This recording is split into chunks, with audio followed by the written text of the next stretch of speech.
Bonjour à tous, bienvenue dans le nouveau Vlog. Il n'y en aura sûrement qu'un seul cette semaine puisqu'en début d'après-midi, on part à Chamonix, Chamonix.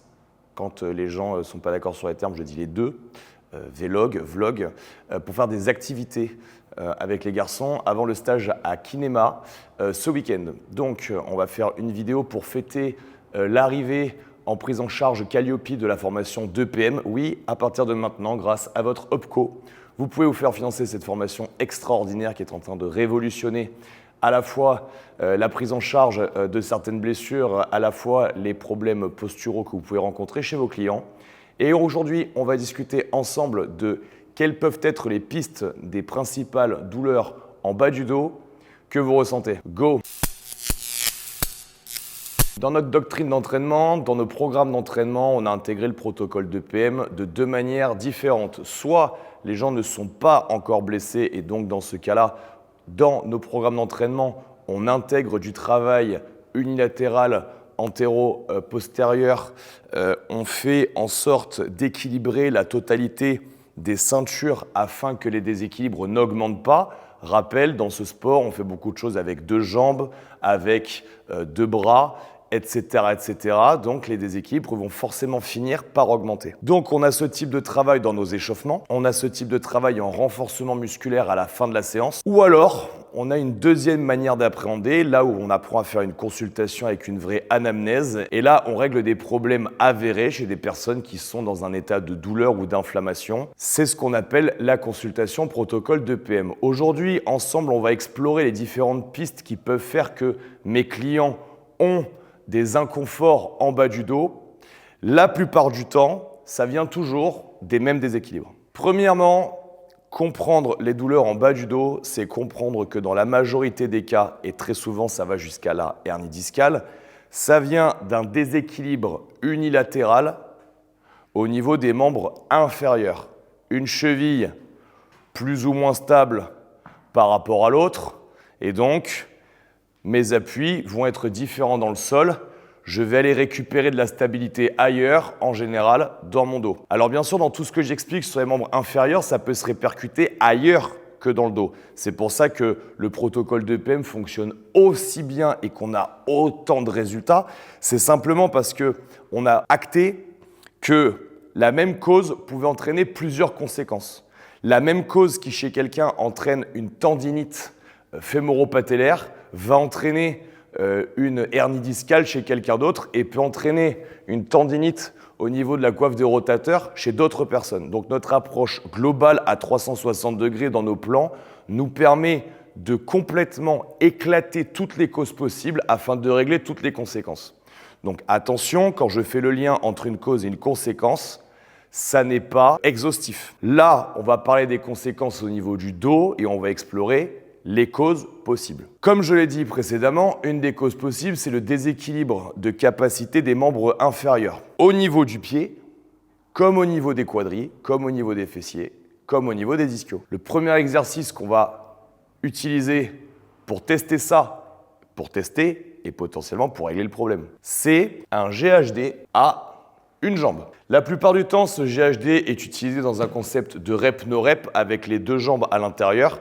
Et nous, c'est pas du tout comme ça qu'on va l'utiliser. On va venir travailler de la manière suivante. Je me cale à l'intérieur du GHD et je vais venir remonter le plus haut possible en utilisant seulement la contraction de mon fessier et de mon ischio. Au moment où je sens que je devrais engager mes lombaires, je ne remonte pas. Donc la plupart du temps, le premier point qu'on va observer, c'est que les gens ne sont capables de le faire que dans une minuscule amplitude. Mais pire, il y a un côté où il remonte à une certaine amplitude et de l'autre, il remonte encore moins. Ce qui me permet, en observant cette différence d'angularité, d'observer une énorme différence d'activation neurologique chez mon client. L'objectif à terme, à la fin d'un protocole de 8 semaines, c'est d'être capable d'un côté comme de l'autre de remonter complètement sans aucun engagement de mes lombaires. Oui, mes ischios et mes fessiers sont capables de me faire ça sur au moins 10 répétitions quand j'ai le bon niveau d'activation de la partie inférieure de ma chaîne poste. Le deuxième exercice que nous allons faire ensemble est intéressant au niveau du pied. Je prends un élastique, alors là je vous montre un skill que j'ai mis du temps à développer et je vais arriver à le plier en 3 en une seule fois. Mettre mes pieds dans l'élastique et de cette position, je vais venir mettre sur un pied, laisser mon autre pied dans le même rail que mon pied d'appui, pas vers l'avant, pas vers l'arrière, parce que sinon je vais faire des choses comme ça ne m'intéresse pas trop. Et je vais venir faire mon abduction. Ici, ça travaille en isométrie. Ici, ça travaille en concentrique. Si je ralentis un peu, je rajoute même un peu d'excentrique. La folie. Je m'envoie 4 x 10 par jambe. Et vous allez très vite voir que vous avez des clients qui vont pouvoir faire ça d'une jambe et de l'autre. Ils ont beaucoup de mal à trouver leur stabilité. Ou carrément des gens qui n'ont juste aucune stabilité de cheville, ou qui vont même chercher à se tenir.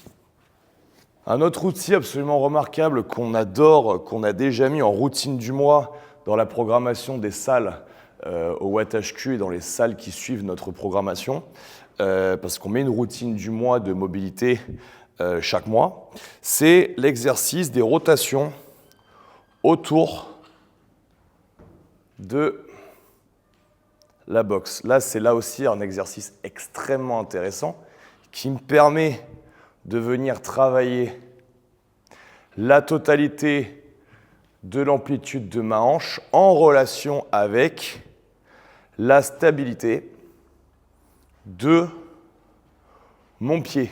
Vous observerez que la plupart des personnes ne sont absolument pas capables de le faire à cette hauteur, donc on les fait démarrer très souvent autour de choses pas plus hautes que ça. Et c'est parfaitement OK. Chacun son niveau. Vous verrez aussi des gens qui ont des défauts de posture absolument gigantesques, c'est-à-dire qu'au moment où ils se mettent sur un pied, ils font ça. Forcément, ça ne va pas marcher. Et alors là, ça ne va pas marcher dans beaucoup de domaines. L'haltérophilie, c'est dead. La gymnastique, c'est dead.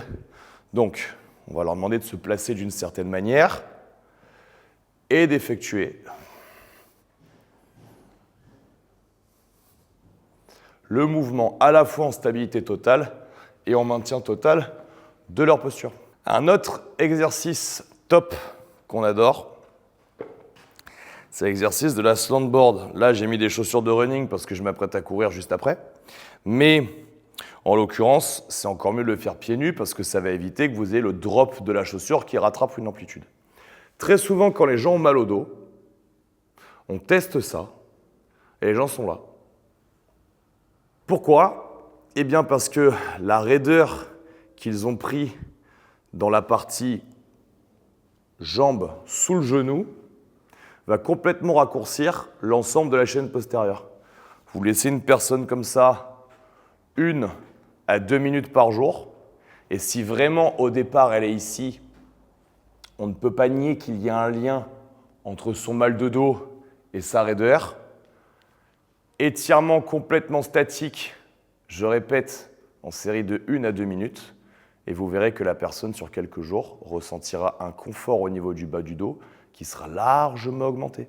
Un autre point qui peut faire que j'ai des douleurs en bas du dos, c'est que par la vie de tous les jours, mon téléphone, la voiture, le canapé, j'ai complètement basculé mes épaules vers l'avant en termes de posture, et comme ma tête fait 10% de mon poids de corps, eh bien j'ai ma ceinture scapulaire plus ma tête qui vient pousser en avant mon centre de gravité, et donc c'est évidemment la charnière en bas du dos qui va souffrir. Donc, un des trucs aussi que vous pouvez explorer, c'est de venir chercher à travailler votre ouverture de cage thoracique, et on va vous proposer de le faire de manière active, ce qui sera potentiellement beaucoup plus intéressant pour vous. Je vais simplement monter mes coudes le plus haut possible, placer mes mains dans le dos, enfoncer ma cage thoracique dans le mur pendant 2 secondes, relâcher, recommencer, relâcher, recommencer, relâcher,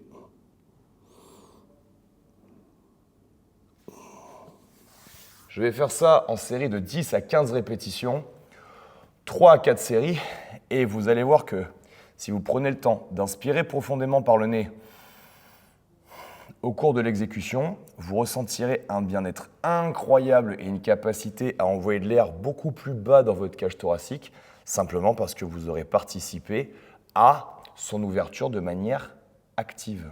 La liste de ces exercices n'est absolument pas exhaustive et l'objectif est de vous permettre d'explorer certaines pistes et de vous permettre de mettre le doigt par vous-même sur potentiellement une lacune. Comprenez bien que dans notre doctrine protocole d'EPM que nous avons fait tester en mémoire de kinésithérapie, nous avons prouvé le lien entre des fonctions motrices qui ne fonctionnent pas et des douleurs qui peuvent survenir à différents endroits en fonction des individus. Cette vidéo est maintenant terminée, j'espère que ça vous a plu. Comme d'habitude, on essaie d'améliorer le bien-être des bébés animaux dans le monde en likant, en partageant et en faisant connaître notre travail. N'oubliez pas, la formation d'EPM est aujourd'hui reconnue. Vous pouvez la faire prendre en charge par vos OPCO. Alors on y va à cœur joie, on augmente les standards, on fait du bien au monde. Bye bye.